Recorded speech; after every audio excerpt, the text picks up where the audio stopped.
Okay, last time मैंने आपको बताया था हम लोगों ने यहाँ तक का पार्ट कंप्लीट किया है। प्लॉट को हम होल्ड पर करेंगे, उसके बाद हम लोग मूव ऑन करें तो हमारे पास कमांड आता है एरिया। एरिया के साथ साथ आप इस कमांड से पैरीमीटर भी कैलकुलेट कर सकते हैं।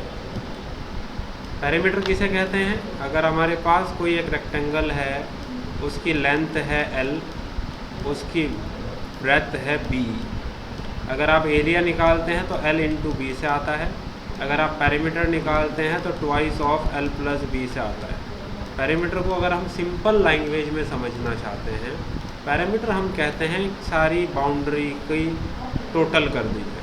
अब देखो, एक l आया, दूसरा b आया, दूसरा l आया, दूसरा b आया, सो 2l और 2b, तो हो गया 2l प्लस b। इस तरह आपके पास पैरामीटर और एरिया आ सकता है। अगर हम बात करें एरिया कैलकुलेट हम कैसे करते हैं सॉफ्टवेयर के अंदर, अब सपोज़ करो l मतलब लेंथ, इसका अगर होगा 100, विड्थ अगर होता है हमारे पास 50, दोनों को आप मल्टीप्लाई करेंगे तो आंसर आएगा 5000। एरिया अगर पैरामीटर की बात करें तो 100 प्लस 50 हो जाएगा 150, 150 का डबल करेंगे तो आ जाएगा 300, आ जाएगा पैरामीटर। ठीक है बात? यही चीज़ अगर आप सॉफ्टवेयर पर करते हैं, न्यू फाइल पर चलते हैं, हमने यहाँ से ग्रिड को ऑफ किया, एक रेक्टेंगल बना रहे हैं।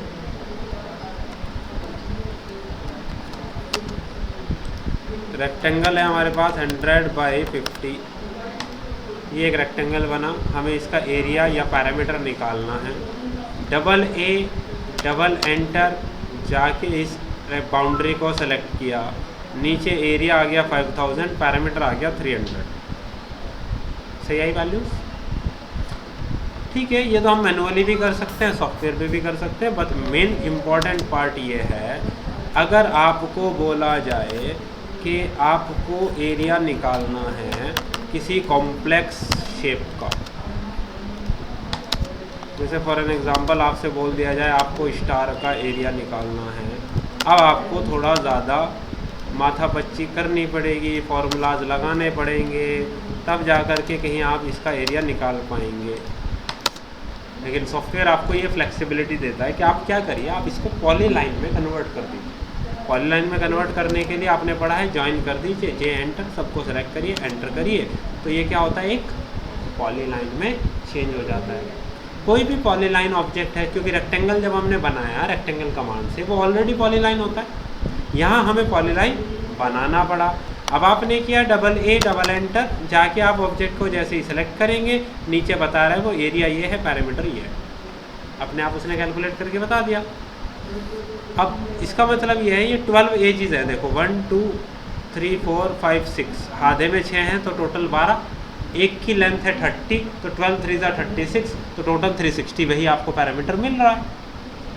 तो मतलब पैरामीटर और एरिया सही आ रहा है। ठीक है, हम बात करते हैं,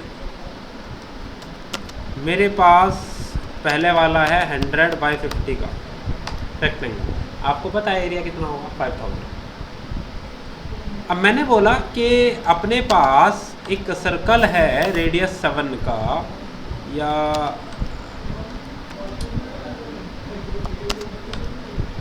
रेडियस 14 का, और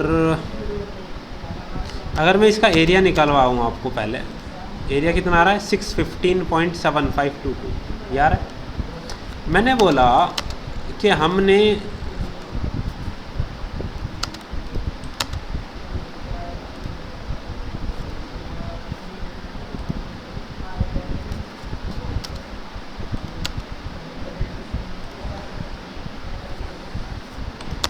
हमारे पास एक कोई प्लॉट था बड़ा, मान लीजिए मुझे उसमें से मैंने कोई 2 प्लॉट्स सेल कर दिए, बेच दिए। अब मेरे पास जो एरिया बचता है बेचने के बाद, मुझे वो कैलकुलेट करना है। आप बोलोगे सर पहले रेक्टेंगल का कर लें, फिर सर्कल का कर लें, फिर उसे सब्ट्रैक्ट कर लें, ये आएगा माइंड में। सॉफ्टवेयर आपको फ्लेक्सिबिलिटी देता है कि आप सॉफ्टवेयर में ही कैलकुलेशन कर सकते हैं। उसके लिए तरीका क्या है ये समझिए। ये तो मैंने आपको बताया ऑब्जेक्ट वाला ऑप्शन, मगर भैया ऑब्जेक्ट के लिए पॉलीलाइन होना ज़रूरी है। दूसरा एरिया क्या ये वाला ऑप्शन होता है ऐड और सब्ट्रैक्ट, यानी कि double A enter, S enter, O enter, select करिए ऑब्जेक्ट को जो सब्ट्रैक्ट करना है, फिर ए एंटर, फिर ओ एंटर, देन सेलेक्ट करिए ऑब्जेक्ट को जिसको ऐड करना है, यानी कि जिसमें से सब्ट्रैक्ट करना है। देखो फिर से double A enter, S enter, O enter, वो ऑब्जेक्ट सेलेक्ट करिए जिनका एरिया सब्ट्रैक्ट करना है।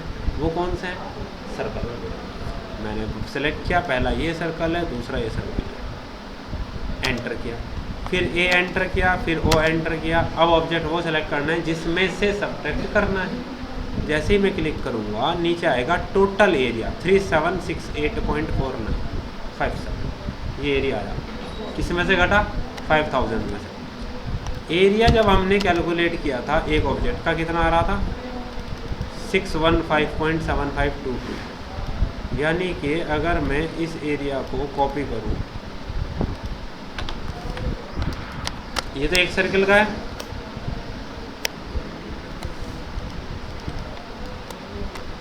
मल्टीप्लाई बाय 2, दोनों सर्किल का हो गया। इस वैल्यू को 5000 में से माइनस करेंगे तो ये आएगा 3768 पॉइंट समथिंग। देखना ज़रा क्या वैल्यू आ रही थी, एग्जैक्ट वैल्यू। तो सॉफ्टवेयर भी डायरेक्ट आपको कैलकुलेशन करके दे देता है। आप देखते हैं कमांड लाइन में जो भी आपने कमांड लगाया या उसने रिजल्ट दिया था, वो बेसिकली अगर आप कर्सर यहाँ लाए ना इस कमांड लाइन के जस्ट ऊपर, जब ये ऐसे एरो में तक चेंज हो जाए, आप क्लिक करके इसको ऐसे ड्रैग करो, पूरी डिटेल आ जाता है पहले की प्रीवियस हिस्ट्री, जो जो आपने यूज़ किया इस ड्राइंग में सारा चल रहा है। ठीक है, अब देखो जैसे आप लोगों ने आज डांट खाई, कल को हो सकता है कोई स्टूडेंट ज़्यादा दिमाग लगाए कि एक बच्चे ने काम किया, वो उसे कॉपी पेस्ट करके फाइल को रीनेम करे और मुझे दिखाए कि सर देखो ये मैंने काम किया है, ये उसने काम किया है। उस फाइल का भी पता चल जाएगा कि ये एक ही फाइल से कॉपी हुई हुई फाइल है, वो भी पता चल जाता है। ठीक है, तो मेहनत कर लेना, दिमाग मत लगाना।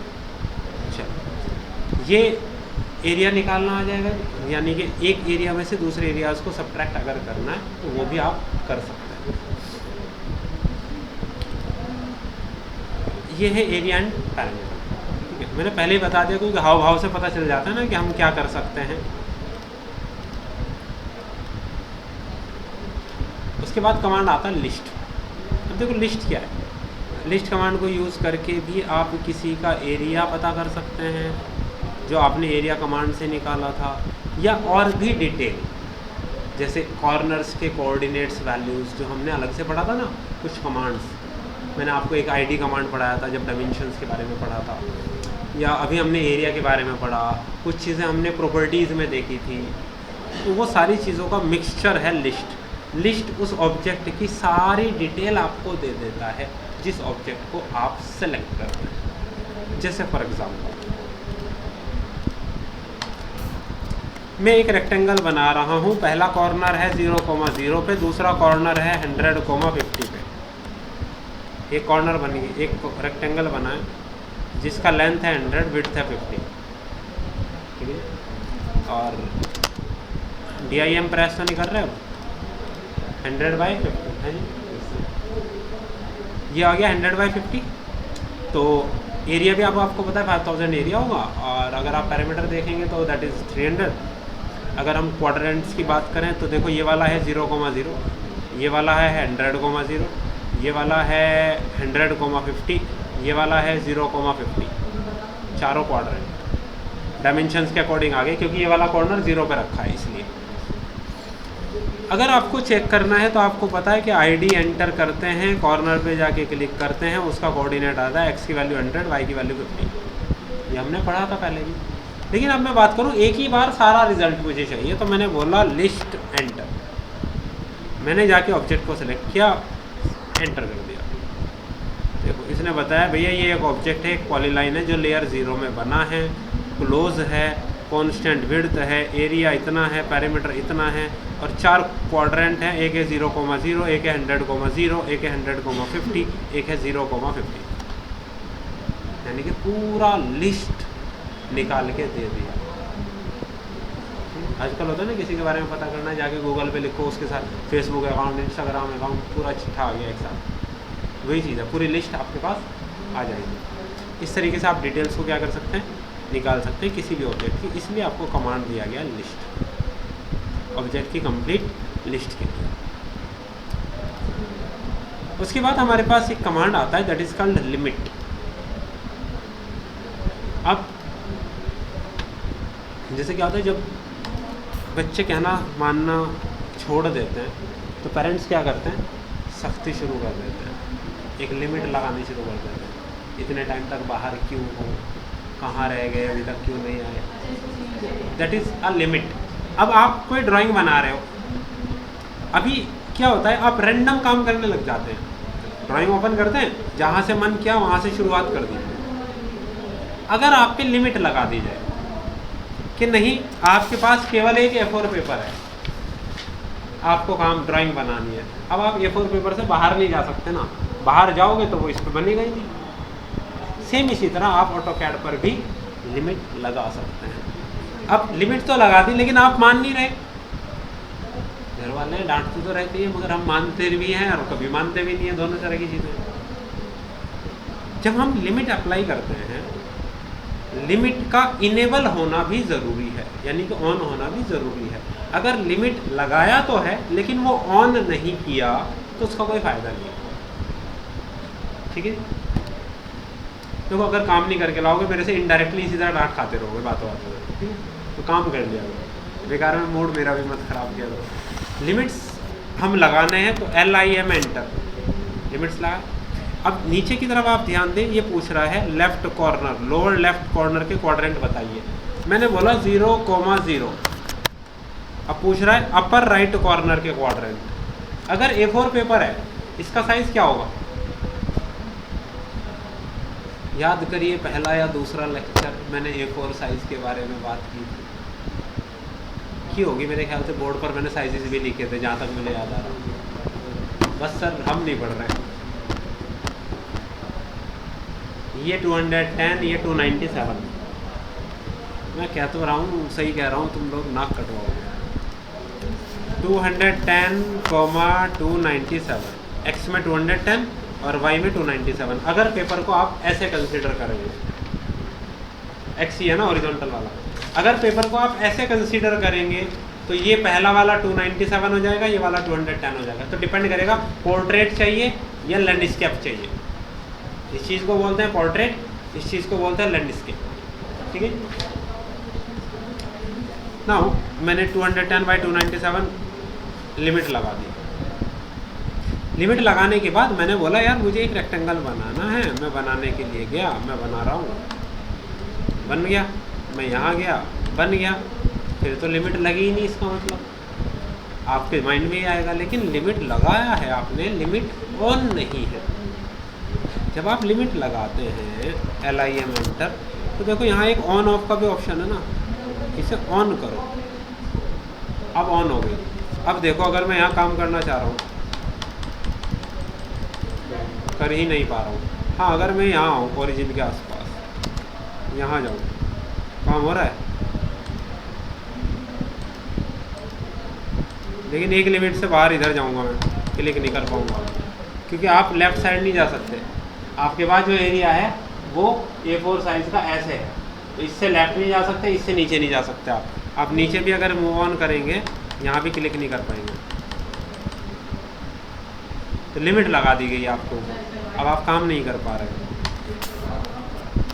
ठीक है जी, जैसे आपसे फ़ोन ले लिया जाए तो आपका ध्यान आ जाएगा ऑटोकैड के ऊपर, है ना, फिर इंस्टाग्राम नहीं चलेंगे, फिर फेसबुक नहीं चलेंगे, व्हाट्सएप नहीं चलेंगे, तो फिर लैपटॉप ही चलेगा या डेस्कटॉप चलेगा, और तो कुछ नहीं बचेगा। तो इस तरीके से आप क्या कर सकते हैं, अगर आपको बाउंड करना है कोई एरिया, ये हालांकि अब ज़रूरत नहीं पड़ती, बनाया क्यों गया, जैसे पुराने वर्जन्स होते थे उनमें ग्राफिक्स उतना अच्छा नहीं होते थे। उसमें अगर हम कोई ऑब्जेक्ट बनाते थे, वो या तो बहुत बड़ा हो जाता था या बहुत छोटा हो जाता था, फिर उसे छोटा करना बड़ा करना प्रॉब्लम थी। स्केल पे काम करना है भाई, हमें पेपर पे काम करते हुए ये हमारे पास लिमिटेशंस थी ना यार, हमें पहले ही स्केल करना पड़ता था हर डायमेंशन को। अगर मैं बोलूँ पूरे कैड सेंटर का फ्लोर प्लान इस पर बनाना है, बन ही नहीं सकता ना 1:1 पे, तो आपको स्केल डाउन करना पड़ेगा। यहाँ सॉफ्टवेयर में हमें कोई टेंशन ही नहीं है।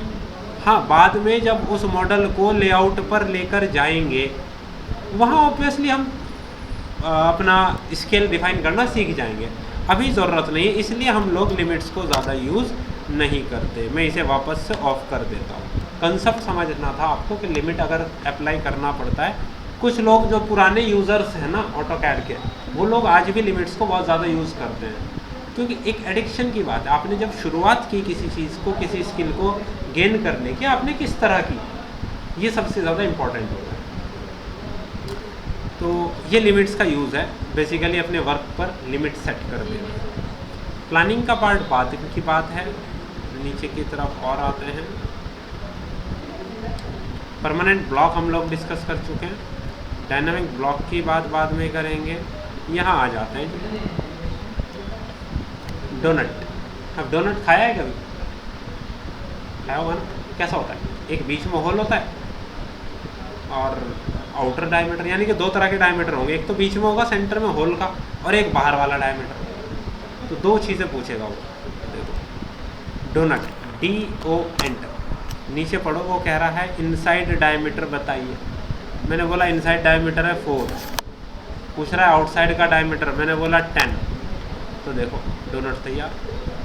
जहाँ चाहिए जाके प्लेस कर दीजिए। प्लेस करते ही वो सॉलिडिफाई हो जाएगा बीच में से, क्योंकि यहाँ तो मटेरियल होता है ना, वरना खाएंगे क्या अगर पूरा खाली होगा। ये बेसिकली यहाँ बताया गया है। जैसे आपने ध्यान दिया जब हमने डिज़ाइन सेंटर से कोई कार इंसर्ट की थी, उस कार के जो टायर्स थे वो दिखाए गए थे।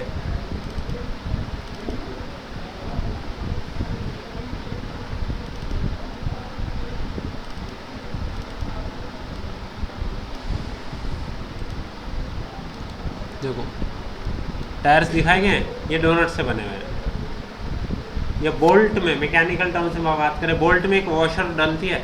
अगर आपको वॉशर की ड्राइंग बनानी है तो डोनट है, डायरेक्ट बना सकते हैं। ये ऑप्शंस इस तरह के ड्राइंग्स में हम लोग डोनट का यूज़ कर सकते हैं। ठीक है जी बात, बाकी कुछ नहीं है डोनट के अंदर। बात आ जाती है ब्रेक। ब्रेक का मतलब क्या होता है? तोड़ देना। फॉर एन एग्ज़ाम्पल, मेरे पास एक लाइन है। अभी मैंने पढ़ा था 2 कमांड्स, एक होता है डिवाइड, एक होता है मेज़र। मगर प्रैक्टिकली वो ऑब्जेक्ट को ब्रेक नहीं कर रहा था, कुछ रेफरेंस पॉइंट्स उस पर बना देता है, जिनका रेफरेंस लेकर हम बाकी काम कर सकते हैं। ऐसा नहीं है ऑब्जेक्ट को डिवाइड कर तोड़ दिया अलग अलग जगह। लेकिन अगर मैं बोलूँ हमें ऑब्जेक्ट को लिटरली ब्रेक करना है, तोड़ना है, 2 कंडीशन हो सकती है। गैप भी आ जाए बीच में, या गैप ना आए। ब्रेक करने के लिए BR एंटर, ऑब्जेक्ट को सिलेक्ट करिए। जनरली हमारी आदत है ऑब्जेक्ट सेलेक्ट करते ही एंटर, ये आदत है ना। आप जैसे ही एंटर करोगे वो ब्रेक कर देगा। आपको पॉइंट पूछेगा भाई डायरेक्ट, या तो इधर बताएंगे आप या इधर बताएंगे। जैसे ही बताएंगे बीच में गैप आ जाएगा। लेकिन हमें गैप देना नहीं है, तो BR एंटर, ऑब्जेक्ट को सिलेक्ट करिए। सेलेक्ट करने के बाद एंटर मत करिए, पहले करिए F enter, F for first point. अब आप बता सकते हैं कि भैया पहला पॉइंट ये है, दूसरा पॉइंट ये है, इन दोनों पॉइंट के बीच ब्रेक करना है। तो उसने लिटरली तोड़ दिया ना, ये लाइन अलग, ये लाइन अलग। अब हमने बोला कि सर विदाउट गैप भी कर सकते हैं, उसको कैसे करेंगे? BR एंटर, ऑब्जेक्ट को सिलेक्ट करिए, एंटर करिए। एंटर करते ही वो पूछेगा, सॉरी F एंटर करिए। आपने बोला पहला पॉइंट ये है, दूसरा पॉइंट भी यही है। जहाँ पहला पॉइंट बताया उसी के ऊपर दूसरा पॉइंट बता दिया। गैप तो नहीं आया। देखो ये लाइन अलग हो गई, ये लाइन अलग हो गई, दोनों आधी आधी हो गई, तोड़ दिया हमने। ठीक है। अच्छा, इसको एक और तरीके से समझो। मुझे सर्किल है मेरे पास, मैंने किया BR एंटर, ऑब्जेक्ट को सेलेक्ट किया, F एंटर किया। मैंने बोला पहला पॉइंट, मैंने बोला दूसरा पॉइंट, ब्रेक हो गया। बी आर एंटर, ऑब्जेक्ट को सिलेक्ट किया, एफ एंटर किया, मैंने बोला पहला पॉइंट, मैंने बोला दूसरा पॉइंट, क्या हाँ ब्रेक हुआ इस बार, कहाँ हुआ ब्रेक?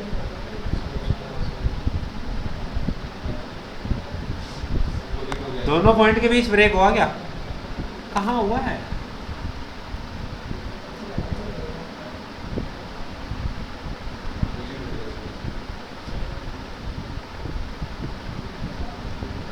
क्या फर्क है दोनों में? देखो यहाँ भी मैंने वही दो क्वाड्रेंट लिए, यहाँ भी मैंने वही दो क्वाड्रेंट लिए, फर्क क्या है दोनों में?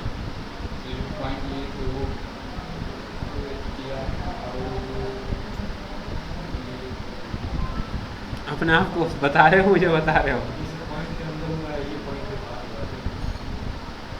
ये बात सही है, ये दो पॉइंट्स के बीच में हुआ, दो पॉइंट्स के बाद हुआ। यार सर्किल है, मैं ये कह सकता हूँ मेरा अंदर वाला पार्ट ये है, मेरी मर्जी। जैसे आप अंदर वाला पार्ट ये समझ रहे हो, मैं अंदर वाला पार्ट ये भी तो समझ सकता हूँ भाई, वो भी आर्क के अकॉर्डिंग है, ये भी आर्क के अकॉर्डिंग है। Direction exact. जब ये पॉइंट्स लिए तो पहले ऊपर वाला बताया, बाद में ये वाला बताया, यानी कि डायरेक्शन फॉलो हुई है anti clockwise.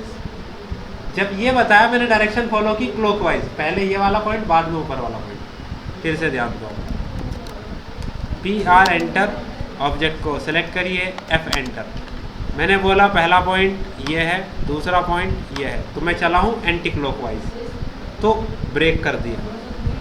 B are enter, object को सिलेक्ट किया, एफ एंटर किया, मैंने बोला पहला पॉइंट यहाँ है, दूसरा पॉइंट यहाँ है, इस बार क्लॉकवाइज चला हूँ, तो जो मैं जिस पाथ को मैंने फॉलो किया वो बचा है, पहले में जिस पाथ को मैंने फॉलो किया था वो ब्रेक हो गया था, उल्टा हुआ है। तो ये डायरेक्शन का इफेक्ट है, एंटी क्लॉकवाइज या क्लॉकवाइज। फर्क समझ आया?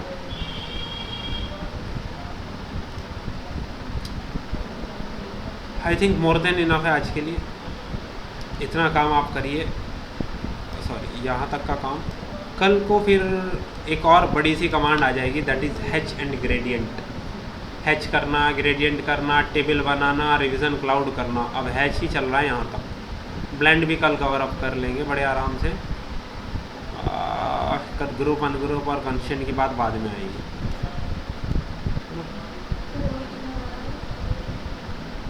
आई थिंक इस वीक में कंप्लीट हो जाएंगे कमांड्स, मेन सारे जो बचे हैं। ठीक है जी, ये मत देखिए कितना बचा है, आप ये देखिए आपने काम कितना कर लिया है।